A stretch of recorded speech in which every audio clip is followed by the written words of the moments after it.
కాకినాడ జిల్లా పిఠాపురం పట్టణం పురపాల సంఘ భవనంలో మహిళలకు సోలార్ పీవీ టెక్నీషియన్ ట్రైనింగ్ కార్యక్రమాన్ని ప్రారంభించారు డీసీసీబీ చైర్మన్ తుమ్మల రామస్వామి బాబు.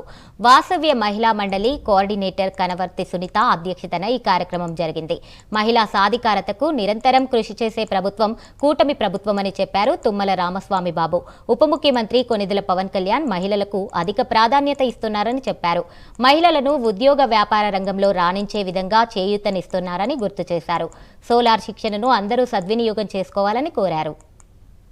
ఈ రోజు మన రాష్ట్రంలోనే కాదు దేశంలో నరేంద్ర మోడీ గారి దగ్గర నుండి చంద్రబాబు నాయుడు గారు కానీ పవన్ కళ్యాణ్ గారు కానీ ఈ సోలార్ ని ఎక్కువగా ప్రోత్సాహం చేస్తా ఉన్నారు. మొన్నటి వరకు కూడా మనకి వ్యవసాయం సంబంధించినటువంటి బోర్ల మీద ఈ సోలార్ ఎక్కువగా వాడుకోవడం తద్వారా రైతాంగానికి కూడా చాలా మెరుగు జరిగినటువంటి విషయం. ఈ రోజు మొన్నటి వరకు పెద్ద పెద్ద హాస్పిటల్లో కానీ పరిశ్రమల్లో కానీ పెట్టుకున్నటువంటి సోలార్ సిస్టమ్ ఏదైతే ఉందో ఈ రోజు ప్రతి గ్రామంలో కూడా అందరి ఇంటి వద్ద కూడా ఈ రోజు సోలార్ ని ప్రోత్సహిస్తుంది మన ప్రభుత్వం.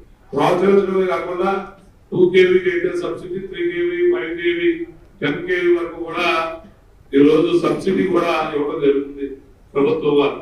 అంటే మనం ఒక 2 లక్షల రూపాయలు ఒక సోలార్ ఒక ఇంటికి 3 kV ఖర్చు అవుతుంటే కనుక అందరూ 89,000 రూపాయలు ఈ రోజు ప్రభుత్వం వారు మనకి సబ్సిడీగా అందించి ఉన్నది కూడా మనకి బ్యాంకులు కూడా